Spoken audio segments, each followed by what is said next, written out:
Confidence is A power, but over confidence is always dangerous. ಈ ಮಾತು England ತಂಡಕ್ಕೆ ಸರಿಯಾಗಿ ಸೂಟ್ ಆಗುತ್ತೆ. ಟೀಮ್ ಇಂಡಿಯಾ ಪ್ಲೇಯರ್ಸ್ ಎಷ್ಟು ಬೇಕಿದ್ರು ರನ್ಸ್ ಹೊಡೀಲಿ, ನಾವು ಚೇಸ್ ಮಾಡೇ ಮಾಡ್ತೀವಿ ಅಂತ ಹ್ಯಾರಿ ಬ್ರೂಕ್ ಗಾಂಚಾಲಿ ತೋರಿಸಿದ್ರು. ಈ ಜಂಬದ ಮಾತಿಗೆ ಕಾರಣವೇ ಅವರ ಬಾಲ್ ಸಕ್ಸಸ್ ಜರ್ನಿ. ಬಟ್ ಈಗ ಅದೇ ಉಲ್ಟಾ ಹೊಡೆದಿದೆ. ಟೀಮ್ ಇಂಡಿಯಾ ಕೊಟ್ಟ ಶಾಕ್ ಟ್ರೀಟ್ಮೆಂಟ್ಗೆ ಮಕಾಡೆ ಮಲ್ಕೊಂಡಿದ್ದಾರೆ. ಇಂಗ್ಲೆಂಡ್ ಮಾಡಿಕೊಂಡಂಥ ಎಡವಟ್ಟುಗಳೇನು? ಬ್ಯಾಟಿಂಗ್ ನಂಬಿ ಬೌಲಿಂಗ್ ಅನ್ನು ಮರೆತ್ರ? ಟೀಮ್ ಇಂಡಿಯಾಗೆ ಪ್ಲಸ್ ಆಗಿದ್ದೇನು? ಈ ಬಗ್ಗೆ ಕಂಪ್ಲೀಟ್ ಮಾಹಿತಿಯನ್ನು ಕೊಡ್ತೇನೆ. ನಾನು ಶಾಂತ. ನೀವು ಸುದ್ದಿಯಾನದ ಸಬ್ಸ್ಕ್ರೈಬರ್ ಆಗೋದಕ್ಕೆ ಮರಿಬೇಡಿ.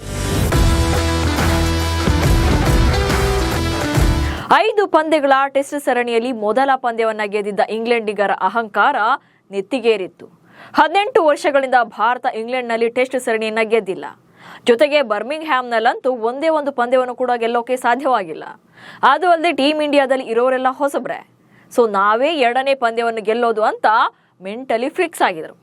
ಕ್ಯಾಮ್ರಾಗಳ ಎದುರಲ್ಲೂ ಭಾರತದ ಬಗ್ಗೆ ಟೀಸ್ ಮಾಡ್ತಾ ಇದ್ರು. ಬಟ್ ಈಗ ಅದೆಲ್ಲವಕ್ಕೂ ಉತ್ತರ ಕೊಟ್ಟಿರುವಂತಹ ಶುಭ್ಮನ್ ಗಿಲ್ ಬಳಗ ಭಾರತದ ಪವರ್ ಏನು ಅನ್ನೋದನ್ನ ತೋರಿಸಿಕೊಟ್ಟಿದೆ. ಜೊತೆಗೆ ಬಾಲ್ನೇ ನಂಬಿರುವಂತಹ ಇಂಗ್ಲೆಂಡ್ ತಂಡಕ್ಕೆ ಎಚ್ಚರಿಕೆಯನ್ನು ನೀಡಿದೆ. 2ನೇ ಪಂದ್ಯದಲ್ಲಿ ವರ್ಕ್ ಆಗಲಿಲ್ಲ ಬಾಲ್ ಮಂತ್ರ. 2ನೇ ಟೆಸ್ಟ್ ಪಂದ್ಯ ಆರಂಭ ಆದಾಗ ಭಾರತ ಇದನ್ನ ಅಟ್ಲೀಸ್ಟ್ ಡ್ರಾಗ್ ಆಗಿ ಆಡುತ್ತೆ ಅಂತ ಬಹುತೇಕರಿಗೆ ಅನಿಸಿತ್ತು. 2ನೇ ಇನ್ನಿಂಗ್ಸ್ನಲ್ಲಿ 500-550 ಲೀಡ್ ದಾಟಿದ ಮೇಗ್ಲೂ ಕೂಡ ಡಿಕ್ಲೇರ್ ಮಾಡದೇ ಇದ್ದಾಗ ಡ್ರಾಗ್ ಆಗಿ ಆಡ್ತಿದ್ದಾರೆ ಅನ್ನೋದು ಸ್ಪಷ್ಟವಾಗಿತ್ತು.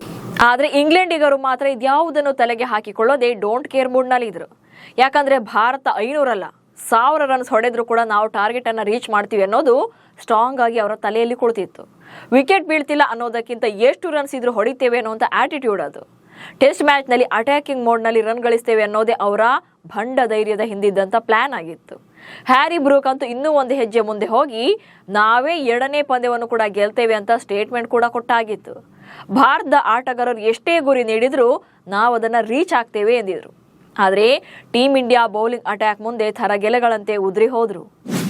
ಆಲ್ರೌಂಡರ್ಗಳನ್ನೇ ನಂಬಿ ಕೆಟ್ಟ ಇಂಗ್ಲೆಂಡ್ ಟೀಮ್. ಅಷ್ಟಕ್ಕೂ ಇಲ್ಲಿ ಇಂಗ್ಲೆಂಡ್ ತಂಡದ ಸೋಲಿಗೆ ಅವರೇ ಕಾರಣ. ಅತಿಯಾದ ಆತ್ಮವಿಶ್ವಾಸವೇ ಮುಳುವಾಗಿದೆ. ಲೀಡ್ಸ್ನಲ್ಲಿ ನಡೆದ ಮೊದಲ ಪಂದ್ಯದಲ್ಲಿ ಭಾರತ ಪರ 4 ಬ್ಯಾಟ್ಸ್ಮನ್ಗಳು 5 ಶತಕಗಳನ್ನು ಸಿಡಿಸಿದ್ರು. ಸೊ ಅಲ್ಲಿಗೆ ಇಂಗ್ಲೆಂಡ್ ಬೌಲಿಂಗ್ ಎಷ್ಟು ವೀಕ್ ಆಗಿದೆ ಅನ್ನೋದು ಗೊತ್ತಾಗುತ್ತೆ. ಹೀಗಿದ್ರೂ ಕೂಡ ಬೌಲಿಂಗ್ ಬಗ್ಗೆ ಕೇರೆ ಮಾಡದೆ ಕೊನೆ ದಿನದ ಆಟದಲ್ಲೂ ಕೂಡ 350+ ಸ್ಕೋರ್ನ ಚೇಸ್ ಮಾಡಿ ಗೆದ್ದಿದ್ರು. ಸೊ 2ನೇ ಪಂದ್ಯದಲ್ಲೂ ಕೂಡ ಇದೇ ರಿಪೀಟ್ ಆಗುತ್ತೆ ಅನ್ನೋದು ಅವರ ನಂಬಿಕೆಯಾಗಿತ್ತು. ಹೀಗಾಗಿ ತಂಡದಲ್ಲಿ ಬ್ಯಾಟಿಂಗ್ಗೆ ಮಾತ್ರ ಇಂಪಾರ್ಟೆನ್ಸ್ ಅನ್ನ ಕೊಡ್ತಾ ಇದ್ರು. ನಂಬರ್ 1 ನಿಂದ ಹಿಡಿದು 10ನೇ ವಿಕೆಟ್ ವರೆಗೂ ಕೂಡ ರನ್ ಗಳಿಸುವುದಷ್ಟೇ ಇಂಗ್ಲೆಂಡ್ ಆಟಗಾರರ ಅಜೆಂಡಾ ಆಗಿತ್ತು. ಸೊ ಜೋಫ್ರಾ ಆರ್ಚರ್, ವುಡ್ ಕೂಡ ಇಲ್ಲದ ತಂಡದಲ್ಲಿ ಟಂಗ್, ವೋಕ್ಸ್, ಕಾರ್ಸ್, ಸ್ಟೋಕರ್ ಅಂತ ಆಲ್ರೌಂಡರ್ಗಳನ್ನೇ ನಂಬಿಕೊಂಡಿದ್ರು. ಅದು ಅಲ್ಲದೆ ಮೊದಲ ಇನ್ನಿಂಗ್ಸ್ನಲ್ಲಿ 84 ರನ್ಗಳಿಗೆ 5 ವಿಕೆಟ್ ಉರುಳಿದ್ದಾಗ ಫಾಲೋ ಆನ್ ತಪ್ಪಿಸಿಕೊಳ್ಳೋದು ಕೂಡ ಅಸಾಧ್ಯವೇ ಇತ್ತು. ಬಟ್ ಹ್ಯಾರಿ ಬ್ರೂಕ್ ಮತ್ತು ಜೇಮಿ ಸ್ಮಿತ್ ಅವರ ಶತಕದ ಕಾರಣದಿಂದಾಗಿ ಅದನ್ನ ಮಿಸ್ ಮಾಡಿಕೊಂಡ್ರು. ಇದೇ ಫಾರ್ಮುಲಾ ಸೆಕೆಂಡ್ ಇನ್ನಿಂಗ್ಸ್ಗೆ ವರ್ಕೌಟ್ ಆಗುತ್ತೆ ಅನ್ಕೊಂಡಿದ್ರು. ಬಟ್ ಅದು ವರ್ಕೌಟ್ ಆಗಲಿಲ್ಲ.